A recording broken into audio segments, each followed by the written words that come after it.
racism is a complex social phenomenon. It has shaped our country and the world through colonialism for 400 years. It will take many different forms, and it will shift forms. How could it not? Right? This is an enormously powerful social phenomena that takes place, that moves and operates in lots of different ways. And we need to make sure that our understandings of racism are sophisticated enough to understand what's happening. And in terms of dog whistle politics around things like race and gender, it's operating like a white lie. And what I mean by this is the base doesn't actually understand Make America White Again. The base hears a message that does two things. It triggers racial anxiety. Things changing demographically, whites are minority. It triggers racial anxiety. But it allows whites to tell themselves they're not responding as racist. They're not responding out of racial hate. That in fact what they're doing is responding out of some higher principle.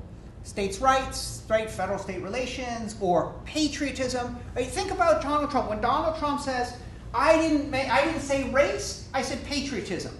We're going to condemn the black athletes who are taking a knee to protest police violence. Why?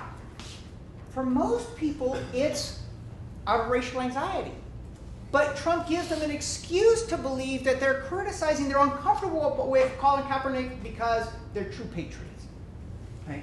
It's a white lie in the sense that a white lie is something you tell somebody so that they can feel good about themselves, so they can excuse something about themselves, so they don't have to face a hard reality. And the hard reality is many whites are racially fearful. And dog whistling tries to tap into that fear and to reassure people that they are good people, that they are not racist, that they are not bigots. Right? It's incredibly important. Most Trump supporters are equally critical, I love this, they are equally critical of neo-Nazis and Black Lives Matter. That is, they are deeply committed to not being racist, but live in a world in which Black Lives Matter is somehow racist. Right? But you got to take seriously that first part. They're really committed to not being racist. And that means dog whistling, that means racism is working in different ways. For the politicians, dog whistling is strategic racism. It's cold, it's calculating, it's purposeful, it's not rooted in bigotry. Like Donald Trump, I think he's a bigot. But, Mitt Romney won the same percentage of white voters. George W. Bush won the same percentage, right? Or George H.W. Bush, sorry. Those guys aren't necessarily bigots. They're strategic racists. They understand the power of race as a wedge issue. They understand that racial fear is out there, and they made the purposeful, strategic, cold, calculating decision to exploit racial divisions in our society. That's racism as strategy. Right? And a lot of people, when you talk dog whistle politics, they turn around, like Ronald Reagan, right? Always talking about welfare queens, and people turn around and say, Ronald Reagan, that's so unfair, that's so mean of you, he was no bigot. And, you could debate whether he's a bigot or not. I don't really care. I think the most appropriate response in terms of dog whistling is to say, wrong question. The question is not whether the politicians who are using these coded messages are bigots. The question is whether they're doing it as strategy. And are they doing it as strategy? Oh, yeah. Ronald Reagan was a strategic racist. Donald Trump's definitely a strategic racist. He understands exactly what he's doing. Okay? With respect to the base, I think we need to start talking about routine racism.